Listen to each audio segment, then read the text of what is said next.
Здравствуйте, я Соловьев Матвей, ученик 1 класса А, школы номер 2 города Благовещенска.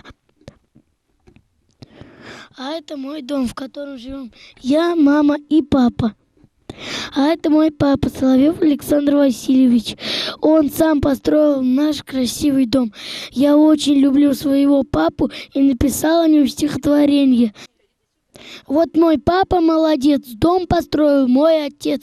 Очень дом большой, красивый, для того, чтобы дружно жили. Ведь не знают руки скуки, если папа мастер на все руки. А сейчас мы с папой будем пилить доски. Это нужно делать дружно, поэтому папа научил меня считать.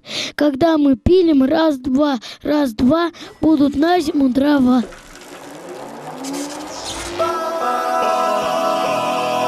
Папа может.